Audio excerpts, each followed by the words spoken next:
What we've got here is hold on a second, wait a minute.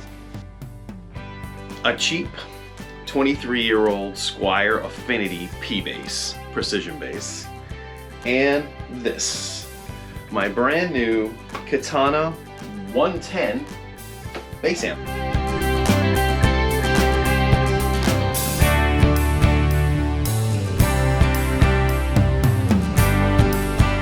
So I kind of wanted to focus on this particular video from the perspective of being a guitar player, okay? Say you're a guitar player and you just want a small bass amp that you can, record.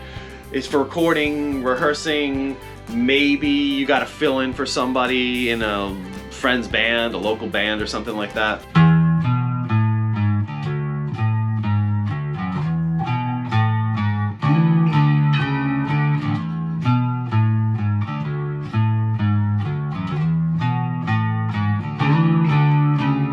Katana has this new line of amps out now. It's a, they got two of them. They've got a 110 and a 210. It's a 110 bass speaker, like a woofer with a tweeter. You can also get a 210, and they both come with tweeters as well.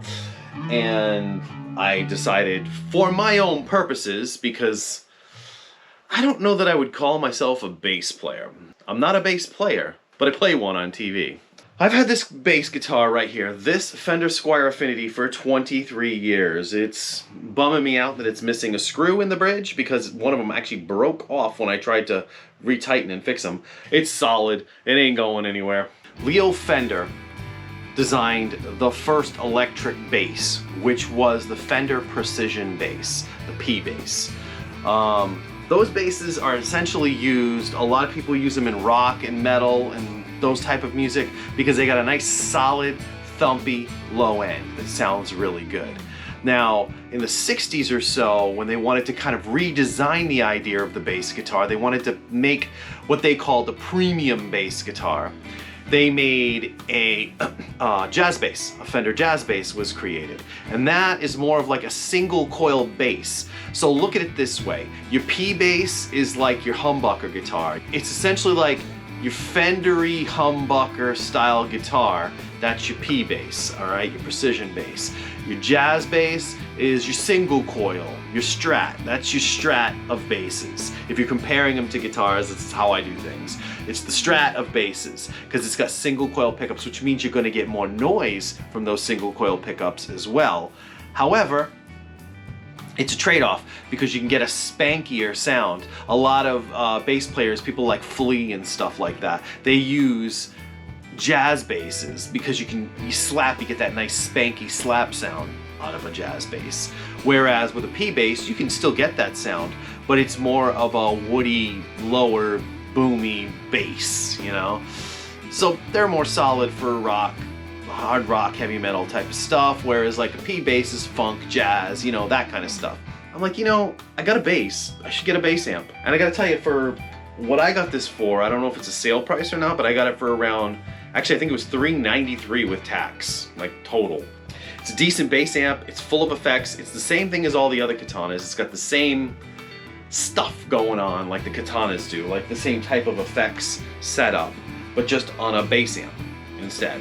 And of course it has all your typical bass settings. You've got your, let's see, over here you got input effects, you've got a compressor, which you can program in 3 of those. You got a drive section, you can have 3 of those. It's got 3 different types. It's got a vintage, a flat, and a modern sound. It also has, your regular gain. They've got some EQ shaping stuff going on. There's a blend, which is really interesting because it's like, I don't hear too much talked about this, but what it actually is when you're mixing in a DAW, like a trick that a lot of people will do is they'll keep a dry signal for the bass, and they'll keep their affected signal, and they'll blend them together so you can hear the dry signal kind of coming through. What that blend knob does is it does the same thing but on an amp. So it's pretty cool how it actually works like that. Yeah, you got your regular, your bass, your low mid, your high mid, and your treble. That's how I guess the equalizer works on a bass. The effects setting over here, you get FX1 and FX2. You can set them up like you get 3 on each one. So On my FX1, I've got my, you know, my chorus, phaser, that type of stuff. And on my FX2, I've got delay and reverb, basically. And then you've got your master volume, and there's a tweeter button there, which is a tweeter on and off, which you can actually turn it on and off. So, and then of course you've got your typical, you've got your tone settings, you've got your programmable stuff there, like you do with all katanas. This one's got 3 presets that you can program. And then, and actually, as far as the back is concerned, the back is great because the back has got a legitimate DI out. It's an XLR DI out, which is fully controllable. This basically has everything you'd want a regular katana to have right from the get-go in like the cheapest model that they make for a bass amp.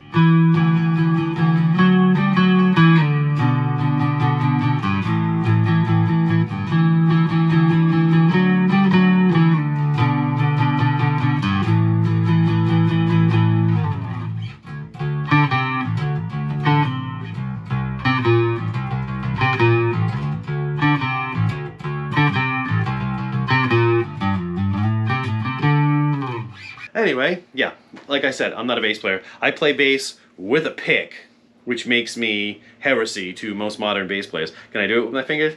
Hey.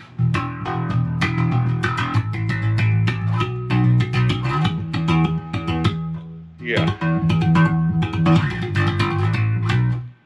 Not well. This is a 60 watt amp. 60 BOSS Katana watts, which is their own version because it's a Class AB. Like all the other BOSS Katana amps, this is a Class AB. It's got weight to it. It's not a Class D digital modeling thing. It's considered a solid state amp, but I think like its effects are digital. You know, the distortion and all that stuff. That's all digital, but the amp itself is analog. What you were hearing before is I've been using chorus.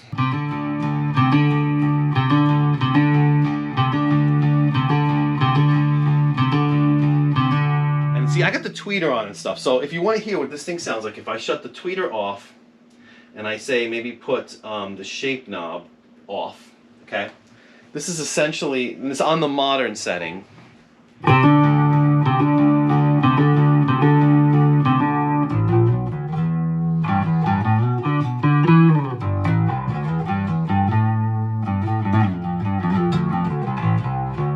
Let's keep it flat and I'll show you the 3 different... Actually, I like the tweeter because it adds a little bit of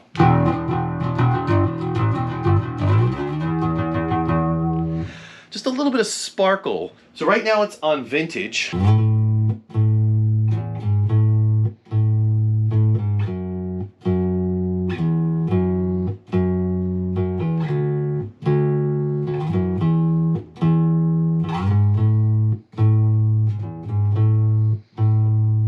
Some people like the vintage. I think it's a little too dark for my tastes, personally. You got flat. This is supposed to, I guess, supposed to be like a flat. I guess that's a flat EQ setting, is what that's supposed to be.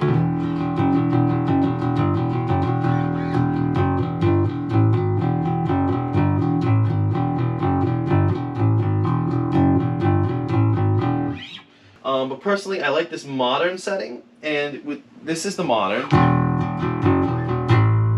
got a little bit of that. It's almost like a scoop to it, that smiley face EQ thing going on. But if you press the shape button right there, that shape button, you'll notice that it goes red. Different settings. That's off. I actually like it. Gives it that nice kind of scooped, I don't know, rock metal tone going on. I mean, if you want to go, there's different settings on the shape here.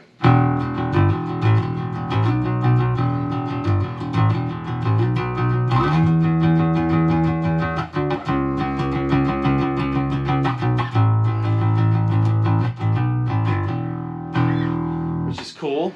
Yeah, it's good. I mean, there's different settings. Like I said, here's the 3rd one that it comes with.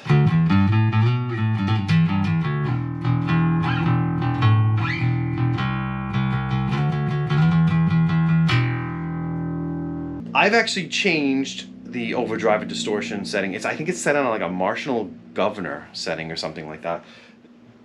I really like the way this sounds. It sounds really nice. You know.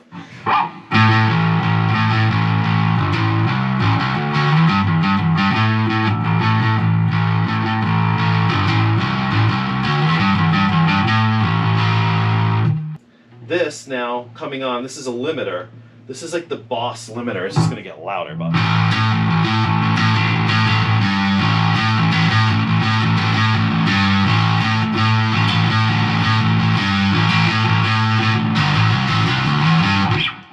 So yeah, you can go all Beastie Boys on that if you want to. This is fuzz.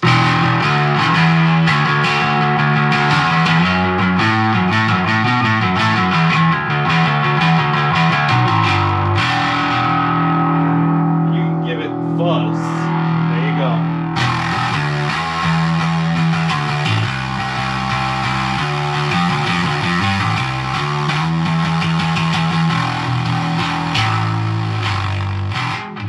Right now on FX1, I have it on chorus. Okay, actually I'll put it on phaser. This is kind of cool.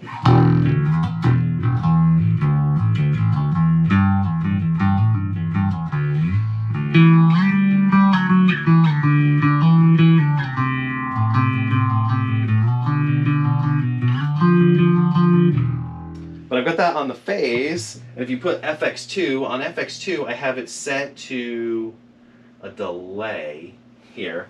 I think this, yeah, it's a tape echo delay, so.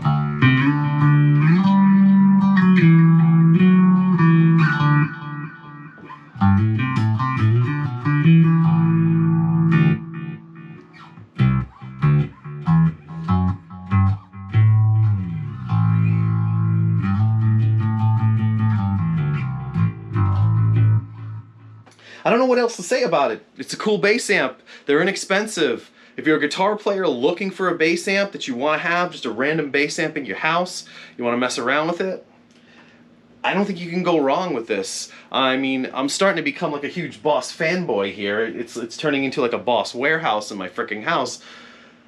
But I feel like every time I go looking for something within like the affordable price range, this stuff just stands out. It just ends up being, okay, that's the one to get. So if you like this kind of content, like, subscribe, hit that notification bell. That way if there's a new surprise video that pops up, you'll know about it. Other than that, every Wednesday you get a new video. I'm Byrne, this has been the Effects Loop. I hope you enjoyed it. Take care, have a good day.